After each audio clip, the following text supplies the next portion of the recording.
La GBU-57 n'est pas une simple bombe, c'est un projet d'ingénierie conçu pour vaincre la géologie et le génie civil. Son pouvoir réside dans sa masse et la résilience de sa structure, la rendant 6 fois plus lourde que ses prédécesseurs. Le colosse de la destruction. Pesant près de 13 600 kg, 30 000 livres, la MOP nécessite l'avion le plus furtif de l'arsenal américain, le B-2 Spirit, pour son déploiement. Sa taille massive, plus de 6 mètres de long, est un indice de la violence qu'elle est censée délivrer. Mais la véritable prouesse réside dans le corps même de la bombe. Le secret de l'acier, la coque extérieure n'est pas un acier conventionnel. Elle est fabriquée à partir d'un alliage d'acier spécial ultra performant et trempé, souvent comparable à celui utilisé pour les tubes de canon d'artillerie lourde. Ce choix est crucial, le MOP doit encaisser des forces de décélération extrêmes à l'impact, plusieurs milliers de G, sans se briser ou se déformer avant d'atteindre la profondeur voulue. L'impact cinétique, le MOP utilise son poids massif et la vitesse acquise lors de sa chute libre pour générer un choc cinétique initial colossal. La bombe agit comme un véritable bélier. Ce choc désagrège les premières couches de terre, de roche ou de béton, créant un tunnel qui permet à la bombe de continuer sa course sans être freinée par l'explosion prématurée de sa charge. La charge explosive, BLU 127 CEB, une fois le corps pénétré, près de 2,4 tonnes, 5300 livres, d'explosifs puissants, optimisés pour les milieux confinés, comme le PBXN-114, se déclenche. L'explosion sous terre est conçue non seulement pour détruire la structure immédiate, mais pour créer une onde de choc souterraine capable de provoquer des effondrements secondaires. Le GBU-57 est donc l'outil qui transforme le poids et la résistance en une force de frappe irrépressible, destinée aux cibles qui pensaient être hors d'atteinte. Le défi technique de la GBU-57 est de garantir que l'explosion ait lieu non pas à la surface, mais précisément au bon niveau sous terre pour maximiser l'effet de souffle et l'effondrement de la structure ciblée. La mission de la pénétration. Les estimations officielles, souvent prudentes, parlent de la capacité de percer jusqu'à 60 mètres, 200 pieds, de terre et de roche ou 18 mètres, 60 pieds, de béton renforcé, équivalent à plusieurs étages. Ces chiffres sont d'autant plus impressionnants que les installations nucléaires les plus sensibles, comme Fordow en Iran, sont souvent construites sous des montagnes pour garantir une épaisseur de roche protectrice maximale. Pénétration consécutive, le coup de grâce, les analystes estiment qu'il pourrait falloir le largage successif de plusieurs MOP au même endroit. La première bombe crée une première pénétration ou déstabilise la roche, et la seconde pénètre encore plus profondément dans le chemin dégagé. L'USAF a d'ailleurs évoqué un scénario de frappe multiple pour garantir la destruction totale. Le cerveau de la bombe, la fusée intelligente, LPSF. L'élément le plus secret et le plus crucial est la fusée, détonateur, de la bombe, connue sous le nom de Large Penetrator Smart Fuse, LPSF. La prise de décision, la LPSF n'est pas un simple minuteur. C'est un système de capteurs et de microprocesseurs capable de compter le nombre de couches de matériaux, béton, vide, roche, qu'il traverse. Il utilise cette information pour détonner au moment optimal, c'est-à-dire juste après avoir traversé la dernière couche de protection avant la chambre ou le réacteur souterrain.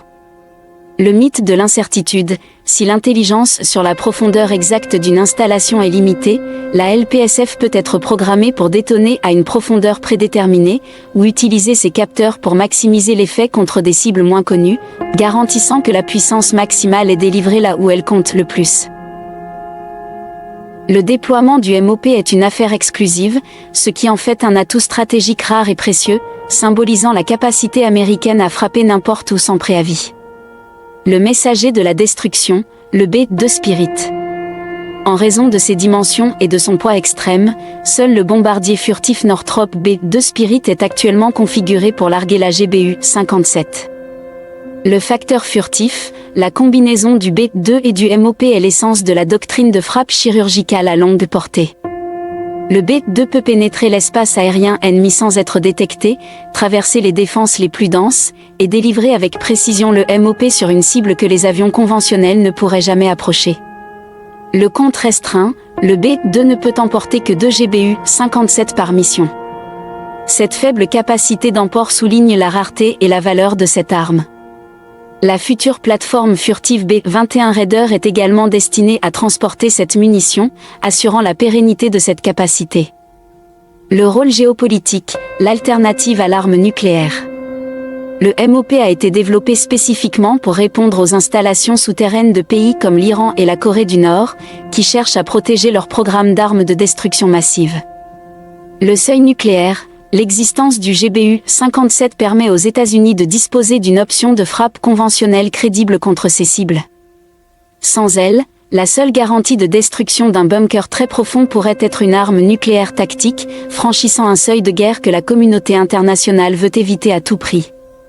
La dissuasion, le MOP est donc un outil de dissuasion chirurgicale. Son seul fait d'exister envoie le message qu'aucune installation, aussi profonde soit-elle, n'est à l'abri. Il force les adversaires à dépenser des ressources colossales pour construire des installations plus profondes, sapant leur budget et ralentissant leur programme. La GBU-57 n'est pas seulement une arme lourde, c'est un facteur stratégique qui dicte la façon dont les nations construisent leurs secrets les plus sombres.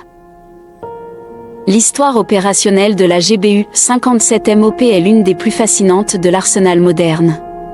Bien qu'elle ait été livrée à l'US Air Force à partir de 2011 et soit pleinement intégrée au bombardier B-2, la GBU-57 n'a, à ce jour, jamais été officiellement utilisée en situation de combat réel.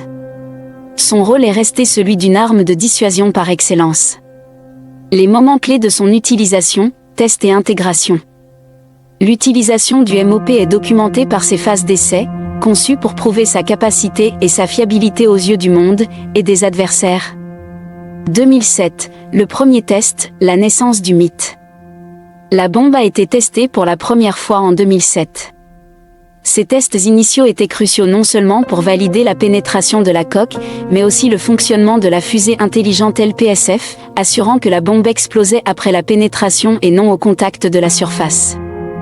2013, l'intégration B-2, le déploiement stratégique.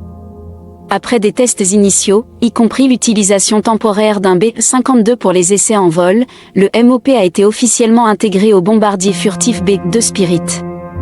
Ce moment marque l'entrée du MOP dans la capacité de frappe stratégique et furtive américaine, lui donnant la portée et l'invisibilité nécessaires pour atteindre n'importe quel site bunkerisé dans le monde.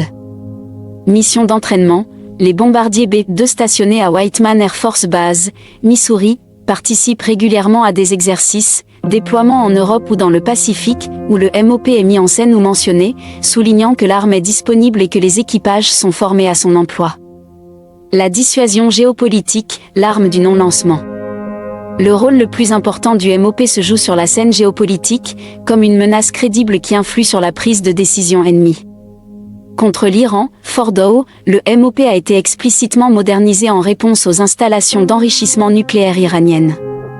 Le site de Fordow, par exemple, est enfoui sous une montagne, une position conçue pour résister aux frappes conventionnelles. La GBU-57 est l'outil non nucléaire spécifiquement évoqué pour rendre cette protection inutile.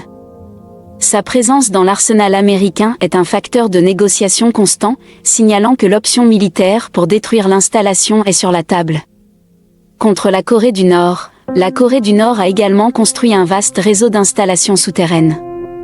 Le MOP est la contre-mesure ultime contre ces centres de commandement et de stockage profondément enfouis, agissant comme un contrôle de l'escalade en offrant une alternative à l'option nucléaire face à des cibles inatteignables autrement. L'hypothèse de l'emploi multiple, le scénario du jugement. Le suspense ultime réside dans la doctrine d'emploi du MOP, qui n'implique probablement pas le largage d'une seule bombe. La frappe successive, les experts s'accordent à dire qu'une seule MOP ne serait probablement pas suffisante pour garantir la destruction totale des bunkers les plus profonds. Le scénario d'utilisation le plus probable est une frappe successive par 2 MOP, la première dégage ou affaiblit les couches initiales, et la seconde pénètre encore plus profondément avant de détonner. La nécessité furtive, si une frappe multiple est nécessaire, cela augmente l'importance du B-2. Il faudrait que 2 B-2, transportant 4 MOP, ou un B-2 effectuant 2 passages puissent délivrer leur charge sans être détectés. Le MOP n'est donc pas seulement une bombe, il est une capacité intégrée de frappe chirurgicale furtive. En résumé, la GBU-57 n'a pas encore fait de victimes, mais elle a façonné des politiques de sécurité et des décisions de construction dans le monde entier. Son utilisation est réservée à un scénario de crise existentielle, ce qui garantit qu'elle demeure l'arme conventionnelle la plus redoutée de l'arsenal américain.